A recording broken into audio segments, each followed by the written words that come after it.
What's up, guys? Welcome back to City Daily Channel, where we talk everything Manchester City. Today we're going to be talking about strikers. I'm going to be looking for 4 strikers that could be possible Sergio Aguero replacements. There's sad news. It's terrible sad news that we're going to have to start looking for this. Sergio Aguero has obviously been a staple at this club for so long, brought us some of those memorable moments this club will ever have. The infamous Aguero moment obviously sticks in everyone's minds. But the knee injuries are catching up. Age is catching up. The guy's only been involved in 6 games this season. He hasn't scored in the league for over a year. It's a sad state. And it's sad to see him like this. Obviously, he's now back to fitness, and I wish him the best for the rest of the season. But sadly, I don't see us renewing this contract. I don't see us adding any extensions on. So we've got to start looking. So that's what I'm going to be doing today. Looking for the 4 possible replacements. Also, by the way, if you want to know where this lovely Cameroon kit come from, stick around. I'll be telling you closer to the end of the video. I'll be telling you about our sponsor, Tops Football. Thanks, guys, and enjoy. So let's start off with what we need. We need 15 to 20 goals a season. We need a player that is strong in the box, agile, can change direction quickly, can shoot from all angles, a keen poacher, and that instinct for goal. Sergio always knows where he is in relation to that goal, and he will always try and put it in the back of the net. He knows. He's just so good at it, and that's what we need. That's what we're currently missing in the squad. We're missing that clinical finish that just tears teams apart. So we'll be looking at 4. Let's cover the most obvious name first. It's Erling Braut Haaland. The man is an absolute machine. Obviously, he rose to fame last year in the RB Salzburg squad, and especially in the Champions League, and coining that now infamous Ulm celebration. Show off. He's been at Dortmund this season and has continued to make a name for himself there, scoring some really good goals really consistently. He's currently on 17 goals and 4 assists in 18 games. And comes with that 65% shot accuracy, which is better than Sergio this season, but quite a few strikers unfortunately have hit that peg. The man is incredible. And don't forget, he's only 20. This guy has got another 10 years at least in his career. You know, I'm not saying that we'll have him for all of those 10, but if we manage to sign him, we can at least get 3 years out of him. And the player he is now can only get better. Let's talk about play style. Now, he's not low to the ground like Aguero. The man is over 6 feet. But he still turns well. He's still pretty agile, and he has a great turn of pace to boot. There's no question either about his instincts in front of goal. He just has a nose for it. He always knows where it is and how to get it in. All 17 of his goals this season have come from inside the box, which just, you know, that's strong. I know a lot of those have come from on the run and on the counter, but there's no doubt in my mind that he would be almost like Giroud in that box for Chelsea now under Tuchel, wrapping his legs around defenders and just getting toes onto balls. He strikes me as a really strong player in the box. He also gives us something slightly new. He could be an aerial threat. Now, admittedly, he's not scored any goals with a head this season, but he is towering. He's over 6 feet. I think he's easily the tallest player in the City squad if he were to join. So with a little bit of practice, you never know. You know, he could be something quite exciting and new for us when we start hammering balls into the box from far out. Just like Arsenal do now. Funny that Mikel Arteta's just gone there, isn't he? What's the problem with Erling Braut Haaland? It's the problem with signing most big players these days. It's the price and the availability. The problem is Dortmund have just signed him in the summer of 2020, and his release clause doesn't come into effect until next summer in 2022. So why do they let him go? You know, the price tag this season is likely to be well above 100 million. I could see a price tag for him going for 150 to 180 million pounds, and that is an insane figure. I'm not necessarily happy with City spending that much, but if it's necessary to get Erling Haaland is necessary. You know, there's no doubt in this guy's capabilities. But the other big one, why did Dortmund let him go? I mean, you know, they'll want to keep fighting for the Champions League, and if they can get a Champions League spot this season, why do they not keep him to fight for another season there? Because they've got every chance of doing it, but they've got to get the Champions League spot. And I think if they don't manage to get that Champions League spot, Erling Haaland's price drops and his availability increases. Obviously, with all big clubs, if you don't manage to reach that Champions League, that's what players want these days. The other big problem for us, Mino Raiola. The super agent City are infamously not big fans of. It's been widely known that he's one to cause problems at clubs, especially with his players. I mean, look at Paul Pogba.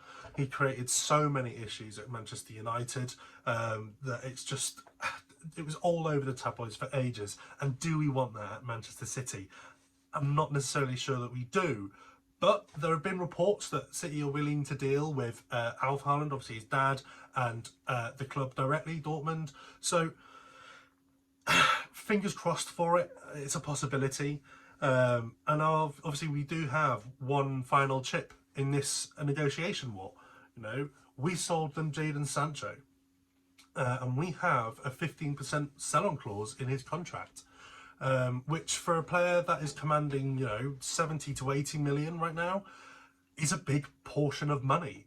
And if we can waive that, and if we can say to Dortmund, look, you give us Haaland slightly on a cheap, or you give us Haaland this season, then we will waive the 50% sell on Jadon Sancho. You know, it secures more money for them directly.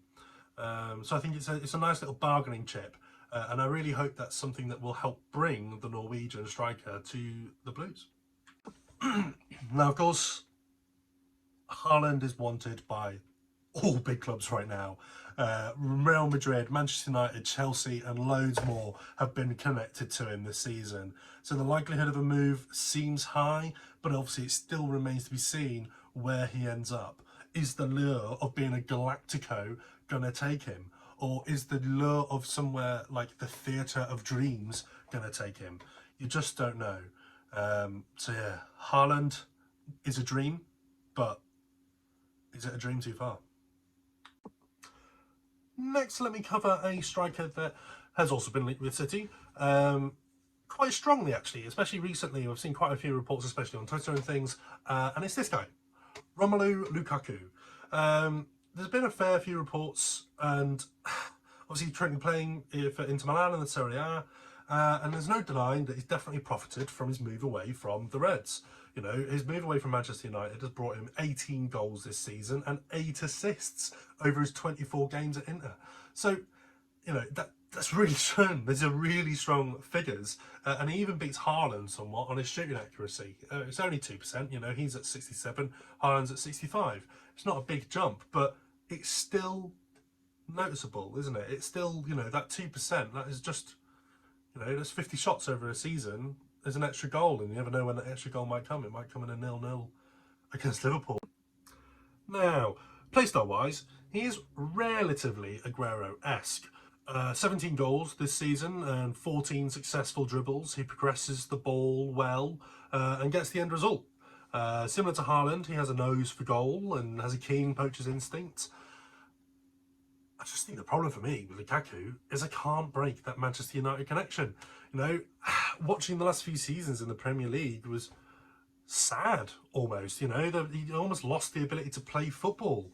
He had a terrible first touch. He lost the ball frequently, wayward passes. I mean, you know, it just wasn't one that was fun to watch. It wasn't. You didn't have faith when you watched him in that side. So I'm not sure if I'd want to sign a player that's already struggled in the same league. And I know he had fun at Everton, and I know he was really strong for them. But you know, you can't deny the most recent results, and his most recent results in the Premier League are at Manchester United. And for a few years, he was a relative flop. Obviously, still scored his goals, but was he the striker that they egged him up to be? No. And it's sad. It's sad to say. But, you know, I'm no expert. So I leave it up to Pep Guardiola and Cheeky Pakistan. And I bow to their knowledge at all times when it comes to football. But eye test when I've watched him, I'm not keen. Let's talk feasibility for Lukaku. He joined in the summer of 19. So he'll have had 2 full seasons with the club by May. And it's not unlikely that offers may start coming in for him. My hanging point from before comes back here again, I think, where he's currently valued at 81 million. And is it worth taking that risk on him and taking that gamble on a player like him? I mean, personally, it's not a signing for me personally, but I mean, let me know what you guys think. Is Lukaku? Am I being too harsh on him? Should I look past his time at Manchester United? Should I look at his most recent results at Inter and think he is a strong player to bring in? Yeah, let me know what you think down below.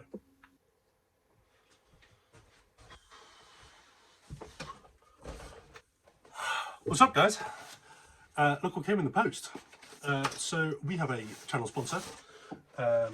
Sponsors us on Twitter mainly, but also here, Tops Football, TOPSFTBL. And with our code CityDaily, all caps, you can get 10% off on their mystery football kit boxes. Today, I've got a Cameroon kit, which is nice. Lovely yellow collar with loads of reds. Nice colour scheme, I love it. Yeah, Tops Football. Please check them out. It'd be great. Obviously, only if you want to. I'm not going to pressure you into it. But yeah, if you want to check them out, do use our code CityDaily, all caps, as I said. And the link will be in the description below.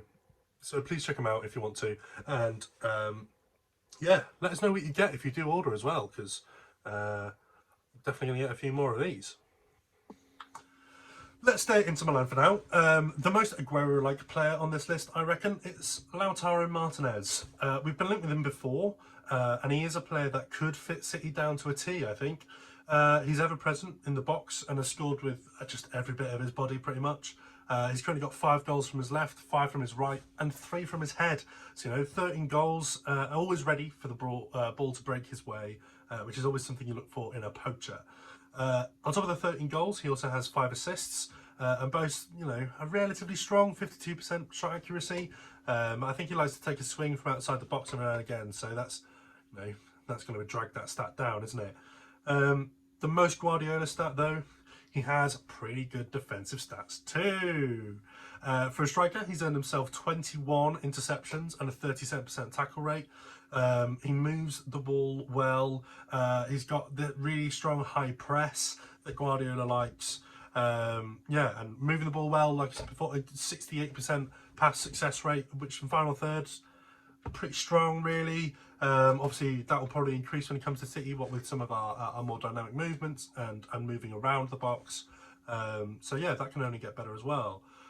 A boon as well here is that Martinez is only 23. He's not hit his prime yet. He's still 3-4 years away. So it makes his price tag of 63 million, transfer marks by the way I'm getting these from, even more interesting. 63 million isn't that much really. I mean, I don't see us paying that. We probably could play closer to the 80 million mark for him, but I still think it would be worth it. I think he's a strong player and I like him.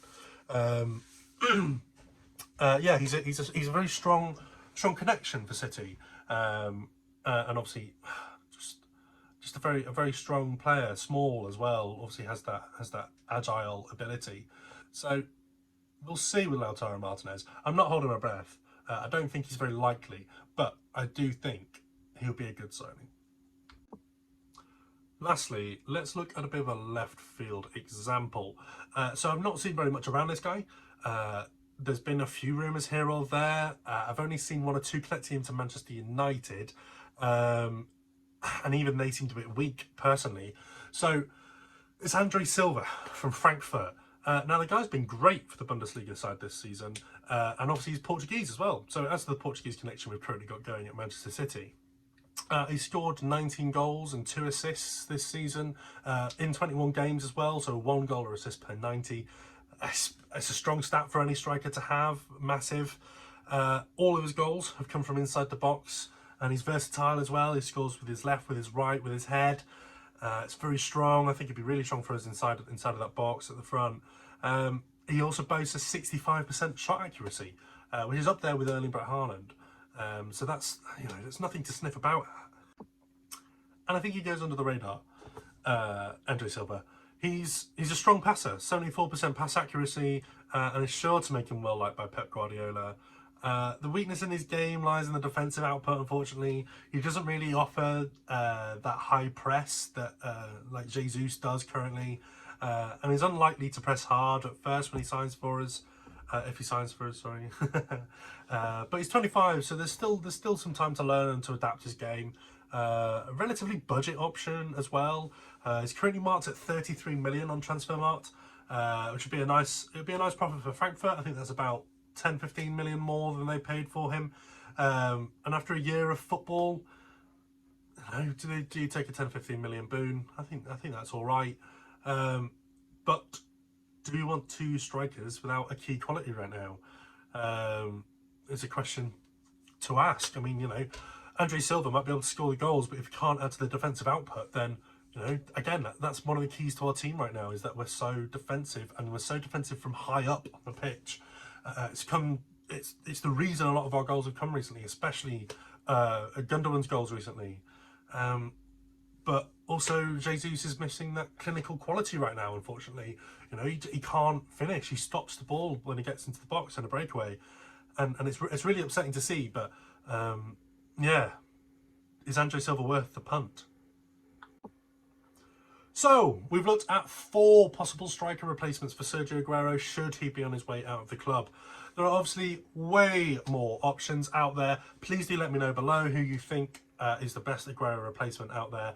I know a lot of you will probably be putting Erling Braut Haaland, but if there's any creative options, please do let me know. I do love a good creative option. Thanks for watching so much. I sincerely hope you enjoyed. If you did, please drop us a like and a subscribe and all that stuff. And don't forget to follow us on Twitter. I'm at Kieran City Daily, and the main account is at City Dailies as well. We'll be bringing you content all the time about Manchester City, especially on Twitter. Here on YouTube, I think we're going to be looking to do about 1 video a week. So, yeah, thank you so much for watching, and we'll catch you next time. Up the Blues.